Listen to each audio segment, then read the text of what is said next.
local VFW feeling the impacts of COVID-19 and a move back into the purple tier.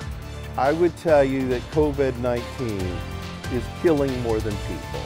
It's killing places like this. What they're doing to try and survive and take care of our veterans. Plus, COVID-19 changed the way people celebrated Veterans Day today, how Americans made sure our heroes weren't forgotten. I am proud to be the first. I for sure will not be the last. And San Diego County has a new county supervisor in the South Bay for the first time in 20 years. The big plans the first Latina supervisor has for her district. ABC 10 News at 11 starts now. It would have been so wrong not to have this place open on Veterans Day. It's a lifeline to many veterans. Its sole purpose is to provide assistance programs to veterans of every generation. Now, local VFWs are facing a battle on home soil. Donations are down. New restrictions are set to take effect in a matter of days. Thank you for joining us on this Veterans Day. I'm Kimberly Hunt. And I'm Steve Atkinson. Our ABC 10 News reporter Anthony Pura spoke with the post commander in desperate need for funding to stay open and support our nation's heroes. VFW Post 5985 is making preparations to close its indoor operations on Saturday when new restrictions kick in. The post commander telling us it's going to be tough moving forward as they have no patios or outdoor areas set up.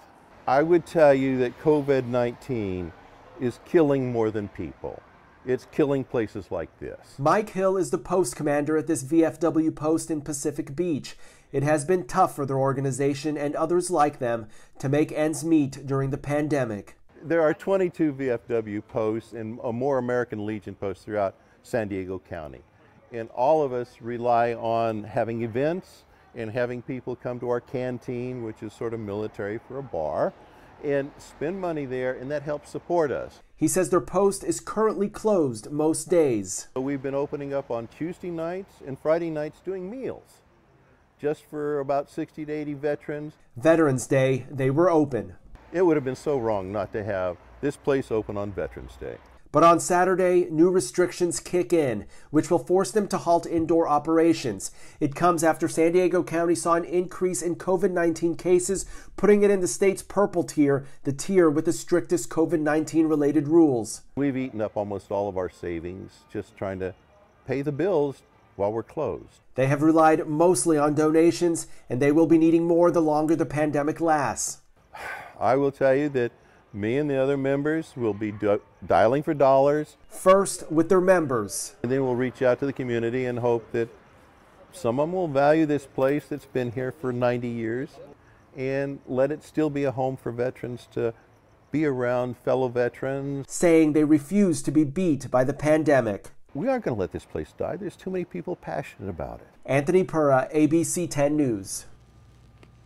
After going public with concerns for its survival, the Air and Space Museum in Balboa Park will close once again. Since California COVID rules began, the museum has opened and closed several times. This afternoon, it agreed to shutter once again on Saturday. CEO Jim Kidrick says the Air and Space Museum can't move outside as required in the purple tier, and what's happening is, quote, not right.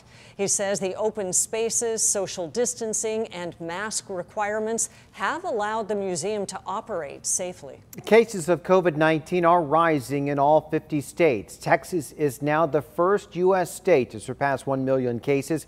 California is not far behind. The nation saw 144,000 new cases in the last 24 hours, marking the biggest one-day increase yet. And more than 65,000 infected Americans were hospitalized. That's also an all-time high. Every state in the nation is now seeing hospitalizations, ICU admissions, and ventilator use on the rise. It's just hard to see somebody passing in front of your eyes. You're gowned up and you can't see your face and you can't feel the touch of skin to skin.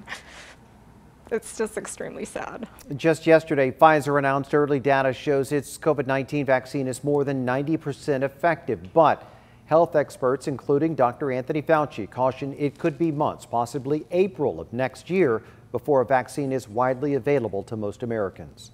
Stay on top of any new developments with coronavirus by downloading the 10 News app. A free version is available in the App Store. The coronavirus didn't stop country music legends from celebrating their biggest night. You just saw the 54th Country Music Awards right here on ABC 10. Darius Rucker and Reba McEntire hosted the ceremony from Nashville. A fraction of the usual number of attendees were in the audience, seated at tables that were spaced apart. But some of the country's biggest music acts, such as Lady A, Rascal Flatts, and Florida Georgia Line, were forced to drop out of their live performances at the very last minute due to coronavirus concerns.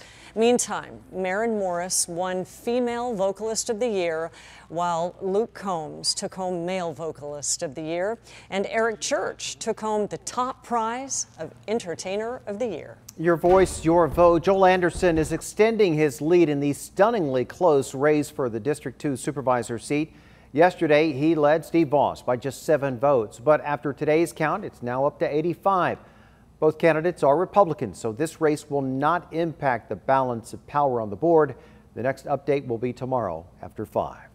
I am proud to be the first. I for sure will not be the last. For the first time in over 2 decades, District 1 will have a new county supervisor. Nora Vargas is set to become the first ever Latina on the board, replacing Greg Cox, who is termed out. Our ABC 10 News reporter Laura Acevedo caught up with Vargas today about her priorities for the district and the county moving forward. Vargas says she's ready to hit the ground running after beating her opponent, Senator Ben Hueso, by roughly 13%.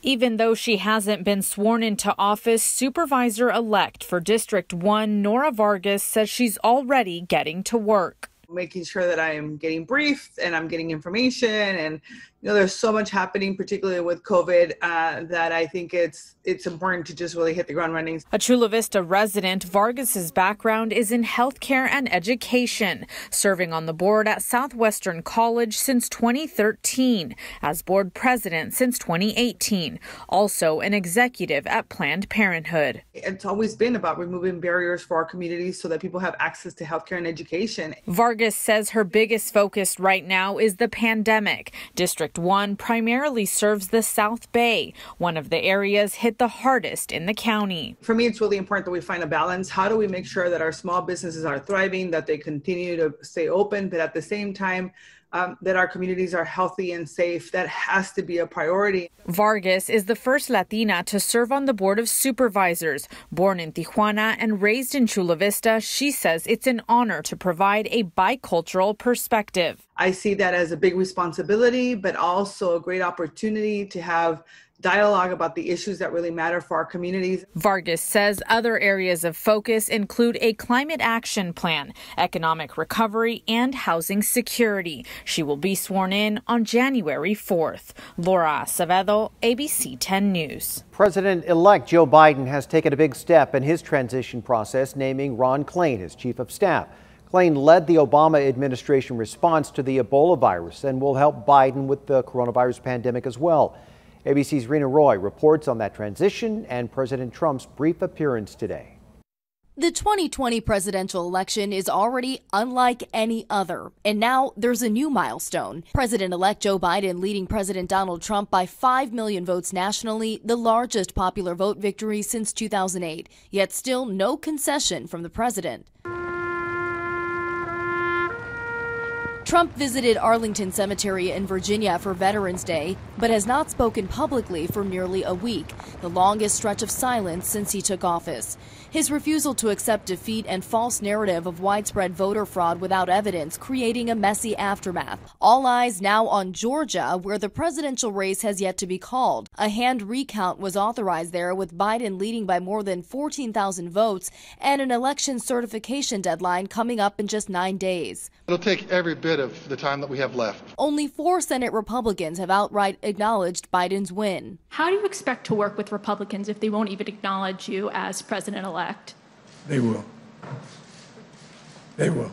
Biden staying focused on the transition into power and also attending a memorial for Korean war vets in Philadelphia. William Cohen, a Republican and former Secretary of Defense during the Clinton administration, telling CNN, "Well, my reaction is the way in which they're conducting themselves is more akin to a dictatorship than a democracy."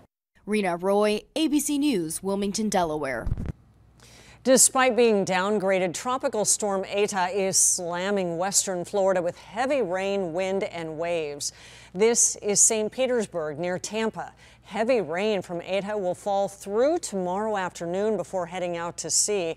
There are 2 more storms brewing in the Atlantic right now. They will be the 29th and 30th storms in a record-breaking 2020 season.